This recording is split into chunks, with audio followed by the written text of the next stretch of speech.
Welcome to another episode of Meller Notes podcast. My name is William Meller, and I'm glad to have you here for another conversation with some topics that can make some difference and change your way of looking to your career, your personal and professional development, the way you're leading your teams, or perhaps the way you're managing your business. As always, I want to look to some topics that depending on the term or depending on what is happening, they study the movement, the market is showing that something is changing, and maybe that transformation can influence you to think differently in some aspect of your life or your career. And for today's episode, I want to start directly with a topic that can be very relevant to you right now in the way you're leading or managing your company. Have you realized that the management way or the way we manage our teams are actually changing recently? Let's talk about that. For 6 years, the mandate or the way we manage people were always putting a people first approach.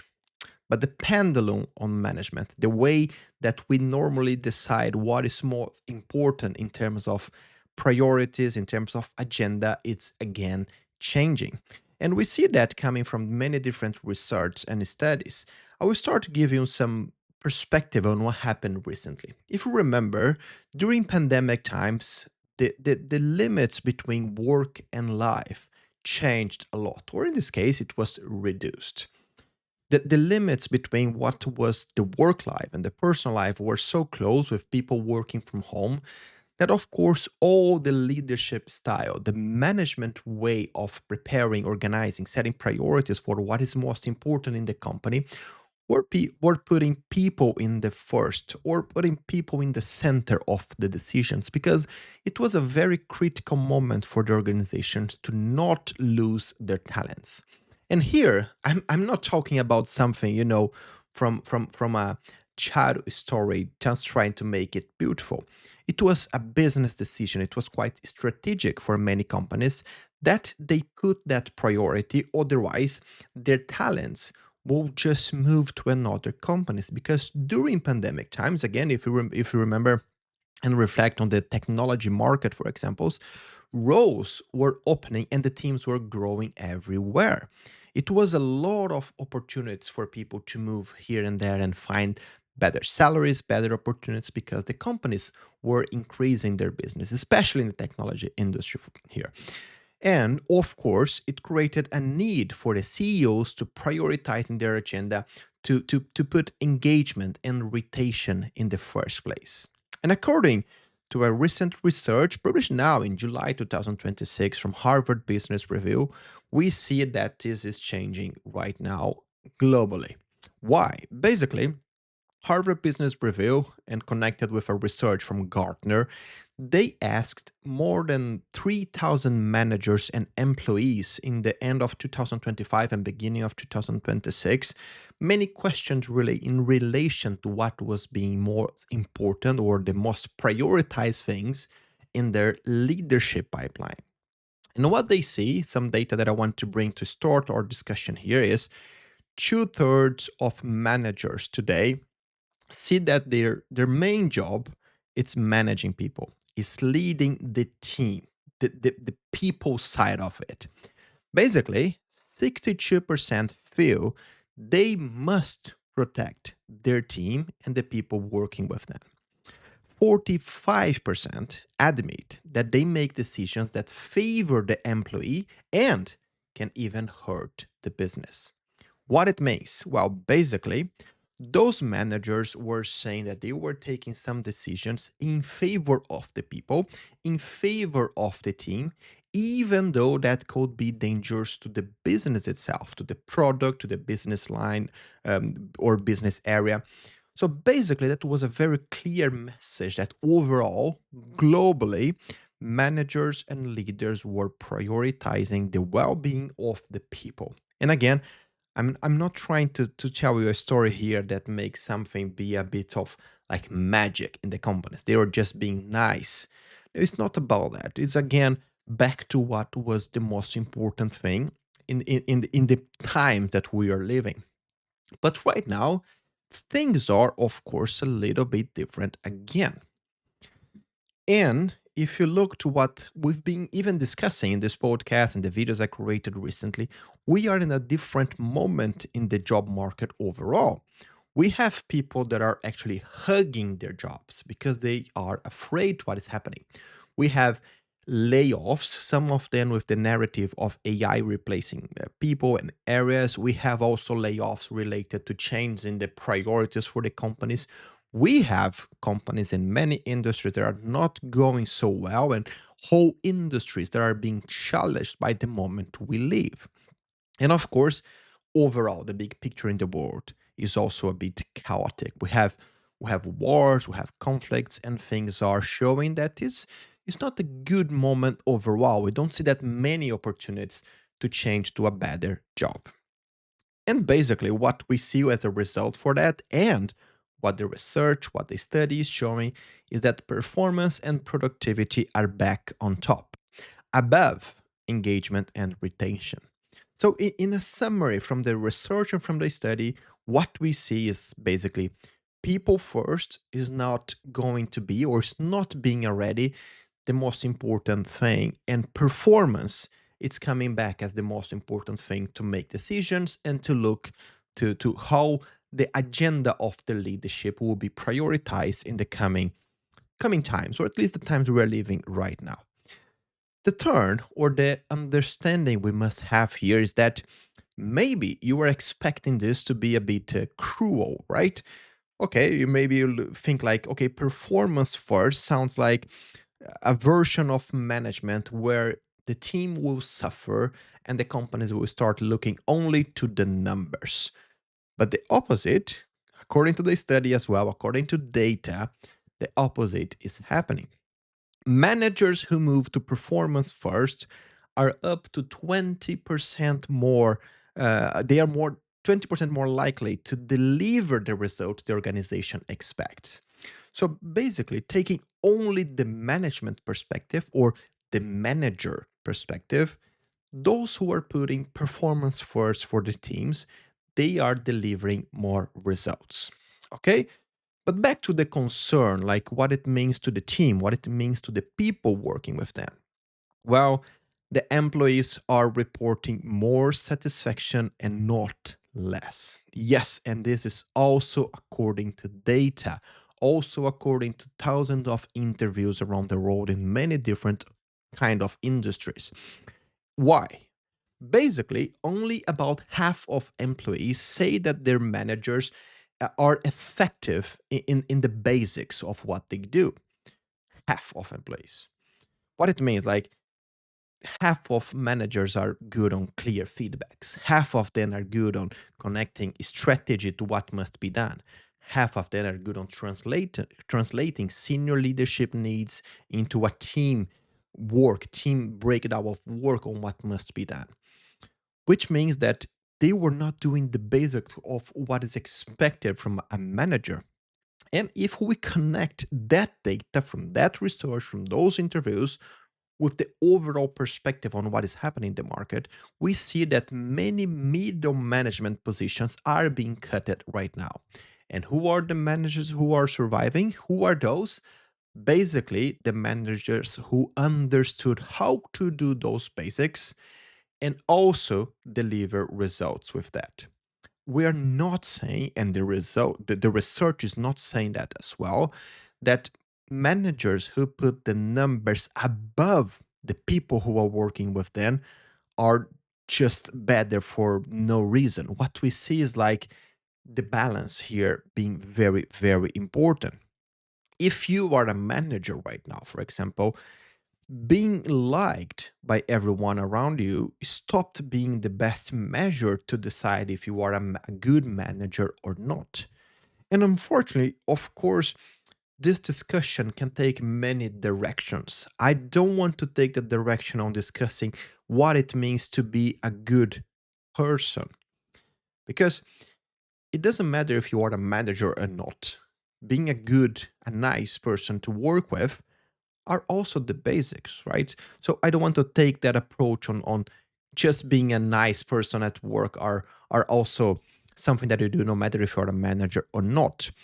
But there is a trap here that we need to be careful. And this is also mentioned in the study I want to read to you. It's called the loyalty trap, and it's real, which is basically when your affection for one person or for the team starts costing the whole team performance. What it means, you have an affection for someone, so instead of being direct on your feedbacks, on being harsh if needed for a good reason, even for the good of the person, you are protecting too much. You are protecting because you are putting the well-being of those people above the whole team necessity. And sometimes, or majority of the times, according to the data, this is going to backfire you.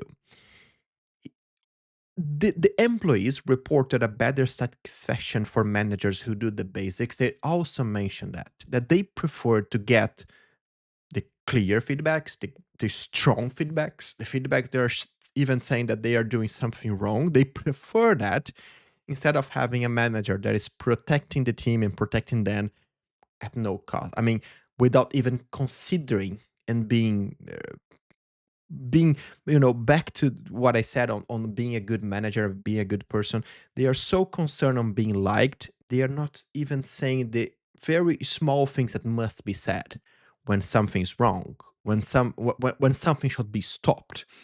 And if you are this kind of manager, unfortunately, you are losing your strongness part right now, because maybe you are putting more attention on something that is not being valued by the market right now.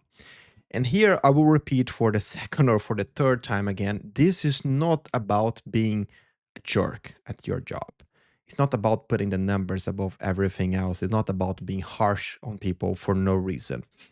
There's a very good book. I already mentioned about this book in my newsletter that is called Radical Candor, which basically means being super candor to people, being direct if needed, but doing the job.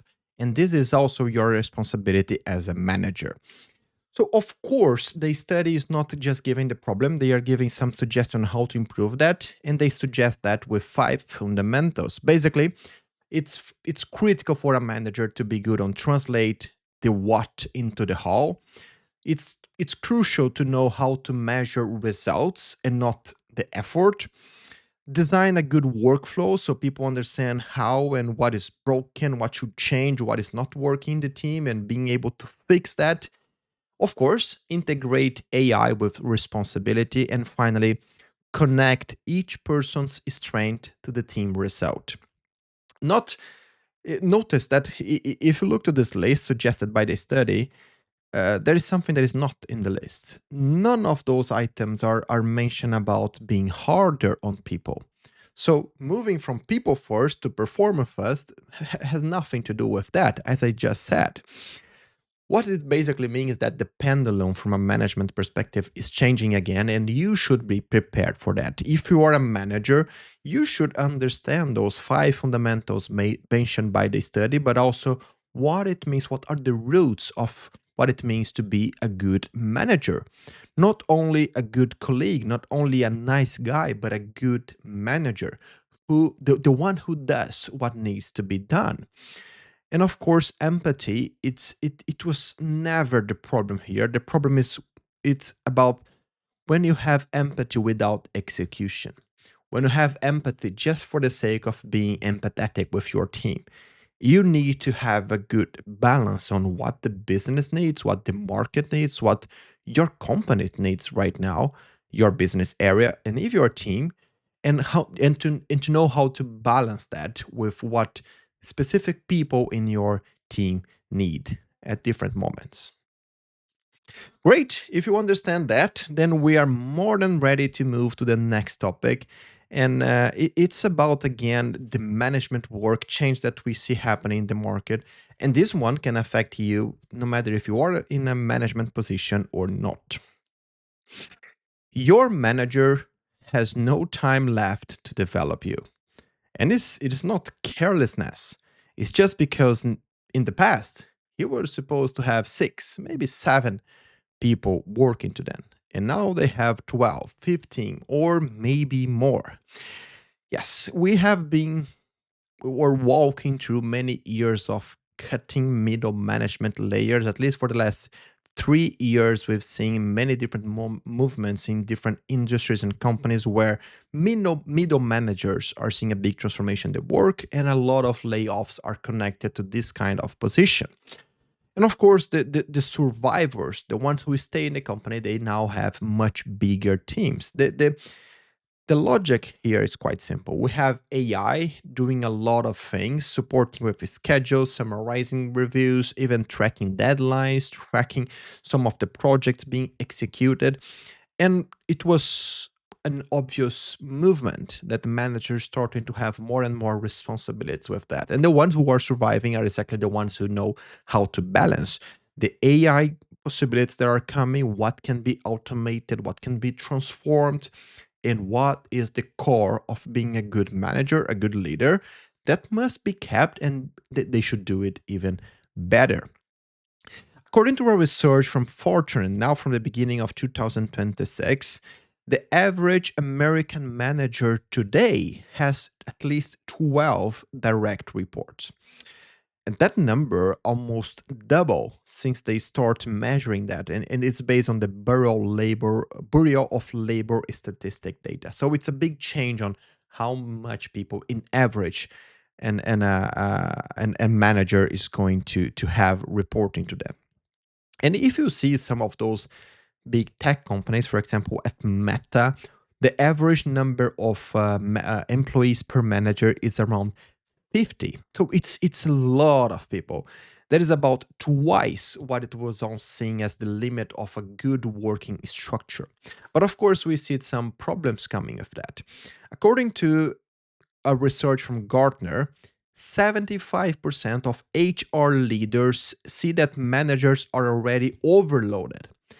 At least 69, almost 70%, say that managers do not have the skills to lead what is needed in this moment of change. Managers are having more direct reports at the same time that different things are being requested from them. And those people are the ones suffering the most with those transformations. Of course, people are being laid off, people are losing their jobs. But those who stay in the company, they don't stay in a good situation. They are stressed, they have more work, and they have more responsibility for a lot of more people working with them. And those people are also afraid about new layoffs, about new changes. So it's a lot in the plate of those managers who are surviving this big transformation.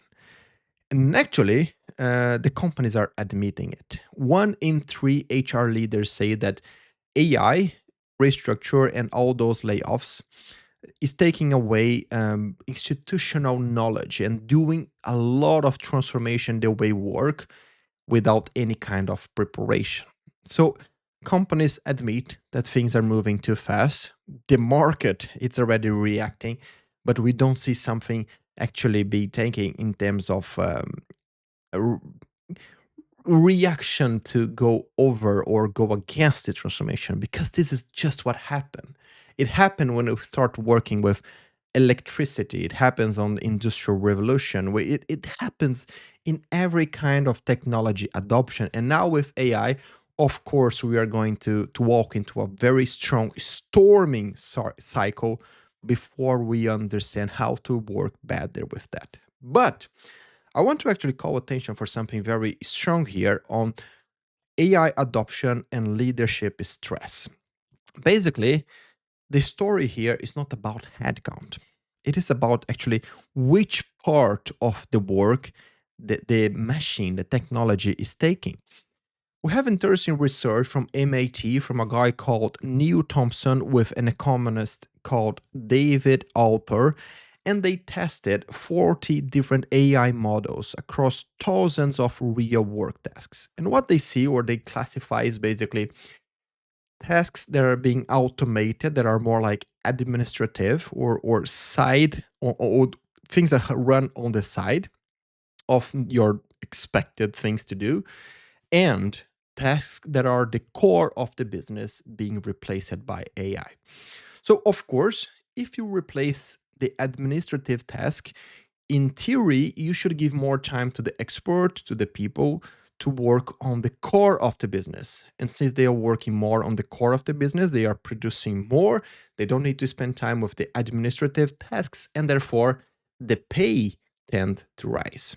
But many industries like software development, for example, we are seeing that the core of the business, the core of the knowledge, which is creating software, for example, is being replaced by AI.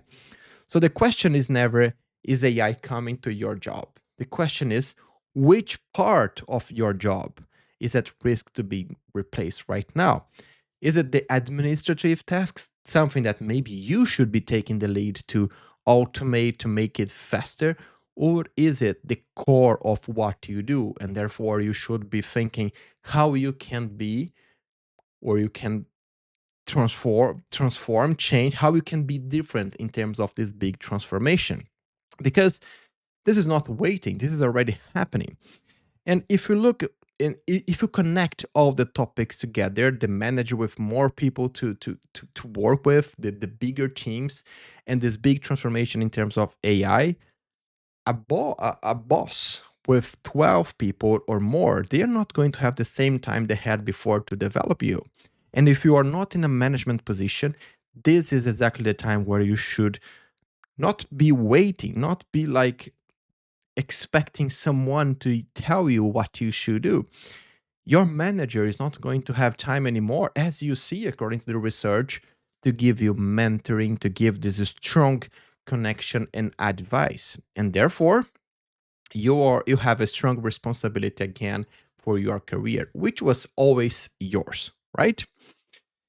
If you are a manager, if you are sitting in a management position, of course, mentoring, developing people will not you're not going to have the time that you had before. So if you want to make this a priority, you need to make sure that your agenda is showing that your agenda is prepared to develop your team, to develop the people working with you. Because if you don't prioritize that, the company will keep rushing and putting more things on you, and therefore that will never be a priority in your team. And as I just said, if you are not in a management position, don't wait, because look what happened recently with all those transformations. Things are just moving, and no one is taking you by the hand and telling you, you should be focusing on this, you should be learning that. It's your responsibility, then. It's my responsibility. It's our responsibility to know how our areas, how what we do is being transformed. And of course, AI is not deciding in the end if your job is going to survive or not, but it is deciding, of course, which things are moving faster and which things are moving slower. And if one of those things moving faster is the core of what you do, you should be paying a lot of attention. Okay. And finally, I want to bring you a question here that is for your reflection. Feel free to bring in the comments, or at least think about that in your next walk, in your next reflection time. On everything that you see right now that AI is already doing at your work, in your job, is that connected to the administrative tasks on what you do? And therefore, maybe you are going to have some free time to use in the right things in the core of the business? Or do you already feel that there is a technology, there is AI taking the core of what you do and maybe replacing something that is your most impressive skill? If that is happening, I don't want to you to be afraid. I want to leave this conversation concern about that. But I want you to at least try to understand, because maybe there is already in front of you the answer for that concern, for that, big question about what you should do. And that thing in front of you is exactly those skills that you had in connection to what you already do right now. Maybe the way you connect with people, maybe the way that you communicate. If you are a software developer that I just said, maybe it is the way that you connect solutions with the technical expertise. Because it's still, if you're engineer, for example, software engineer, your role was never the most important thing was never the coding itself. It was to provide solutions to the business, right? Coding was just the way you make it happen.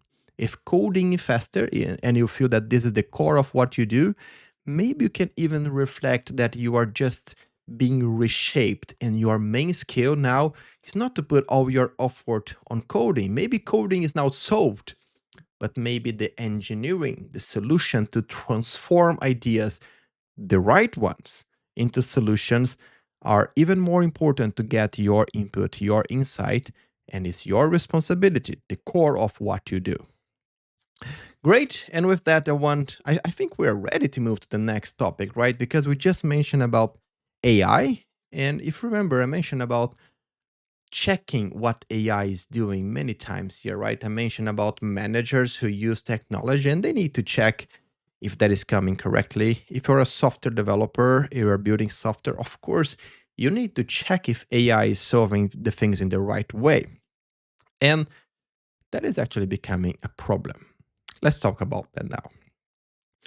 AI promised to give you some time back, right? You're going to have a tool that is going to support in your job.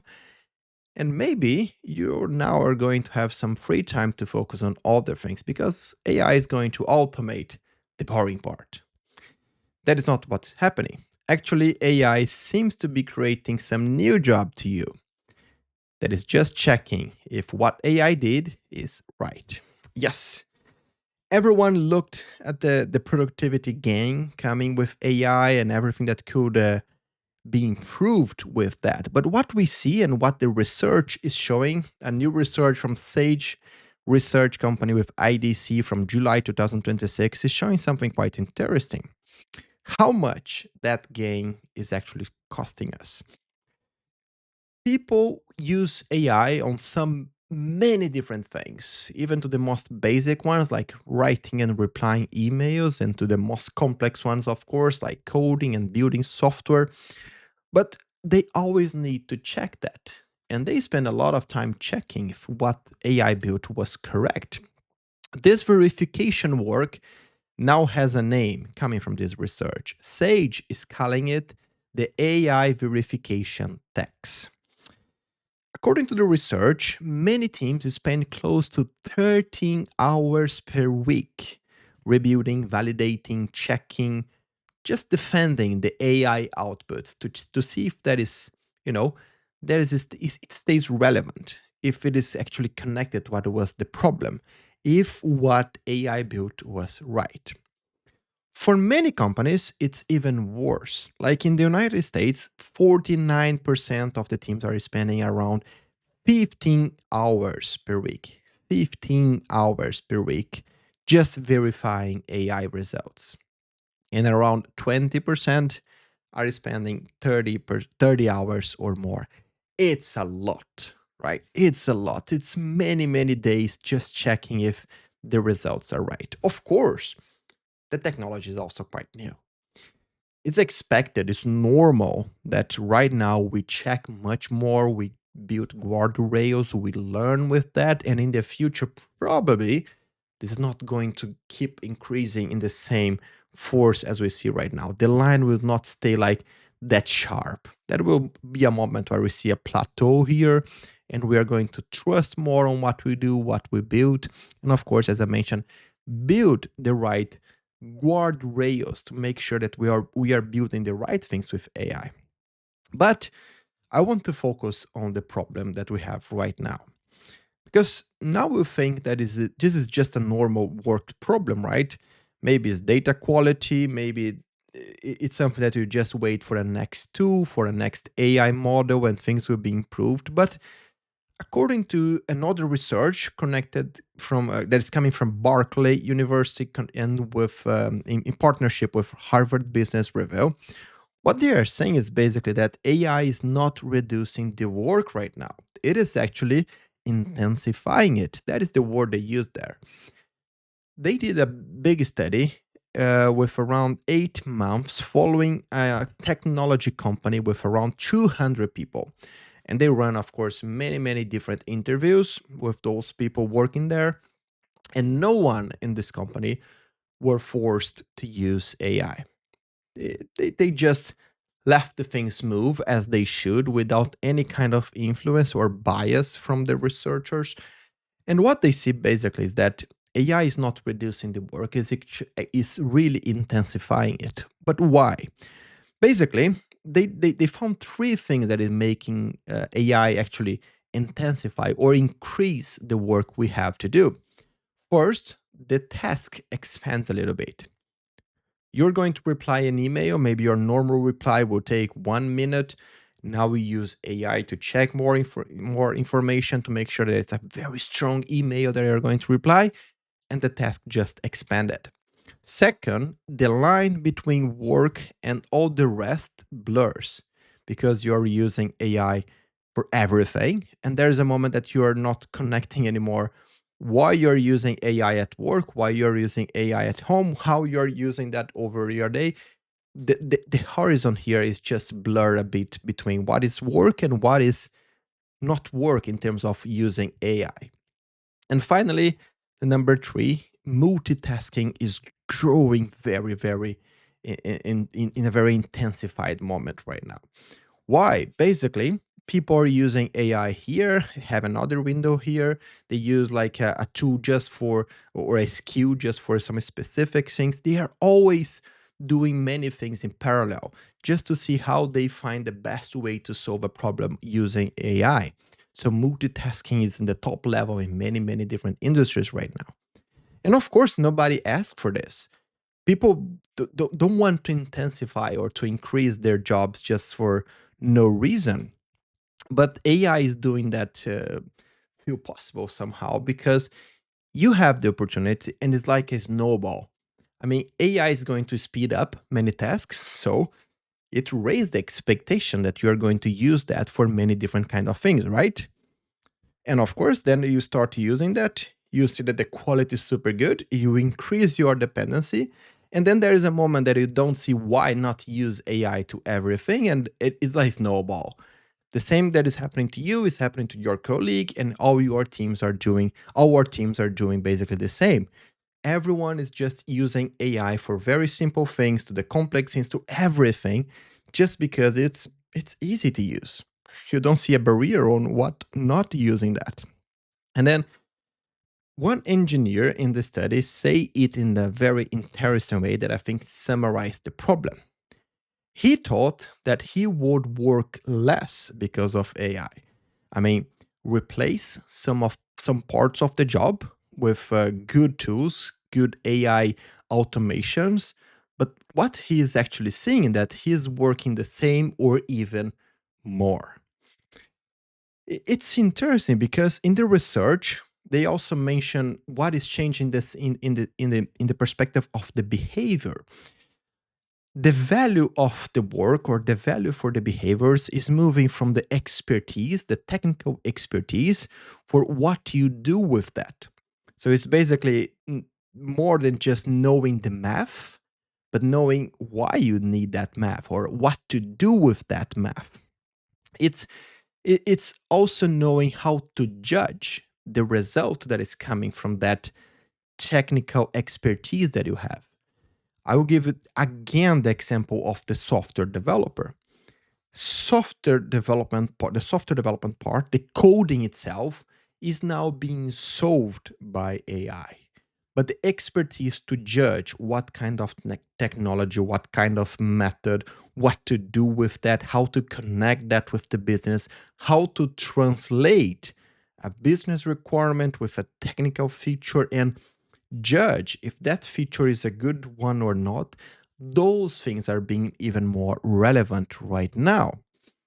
And of course, if you think that judgment is the core of many of the professions being affected right now, you need to reflect how you're going to train yourself and train your teams to be prepared for this transformation because willpower will not fix it. And the studies even mention that telling people to use AI or to use AI less, this is not a good plan to just improve your productivity. You need to understand how to improve the AI practice itself. And they have three things in the study, or at least this is coming from Barclay with Harvard, the one from Barclay with Harvard Business Review that I just mentioned. They mentioned three things that can change the game when using AI at your company. First, an intentional pause. What it means, basically, before a real decision, before putting AI on some process, stop and reflect. Reflect with your team. What is going to be the output from that? What are the expectations? How you're going to measure the results? And just by doing this intentional pause, you can already improve your AI practice a lot. Then you have sequencing, and basically it means working blocks. Instead of just putting AI to be incorporated in many parts of your process, the expectations here is that you divide, you do a good sequence of the work so you know why you're using AI in some piece of work and why you are not going to use it in some other part of it. And finally, the third one, human grounding. Basically, you need to protect time to discuss with the team what is being done with AI in the product, in the process, in the company overall. People need to discuss. Just the fact that you put some people in a room to talk about something, the way of they are solving a problem, the way that something is being incorporated using AI, it's already a great way to also improve the AI practice in your company. So of course, back to the beginning of the video, AI is giving you some time back. No question about that. The problem is what you do with the time you're getting back from AI. Because if you are saving 10 hours per week because you're replacing some parts of your process with AI, but you are spending 9 hours just to check all those outputs, all those outcomes, the marginal gain is actually almost zero here. And the problem is, of course, sometimes the solution is quite easy. It's quite simple. It's like I mentioned, doing a pause before a decision, stopping people to talk about the problem and how the problem is being solved. The study is even showing that, and it's showing that very clearly with data. Nobody asked people to increase their work or increase the complexity of their work, but just by the fact that they start using AI here and there without a clear guideline from the company on how to incorporate that in the business in a good way, they already choose to intensify their work. And it's natural. If you are working in some area and you see that your colleague is doing something faster because of AI, of course you also want to use that. And then everyone start to have the same feeling. They want to use AI because they see that things are being moving faster or at least moving something that would be done in like in 1 week now they can do that in 1 day. But the question is the most important question is still like, are you improving the things that should even exist? Because improve a process from 5 days to 1 day, if it is a bad process, it will still be a bad process. It will just be a faster, bad process. It doesn't mean that you should be done. It doesn't mean that should be improved. And that is the kind of discussion that you should be concerned right now. Do you think you are being more productive or do you think you are just being busy? That is the question I want you to reflect. And let me know in the comments how you're feeling with the AI use cases you have right now. Are you gaining some good time or are you just working more? Please let me know. Great. And with that, we close the episode for today. Thank you very much for staying with me. Let me know in the comments if you have any suggestion on how we can improve the creation of the content, if there is something you want to see less or see more here. And see you in the next episode. Bye.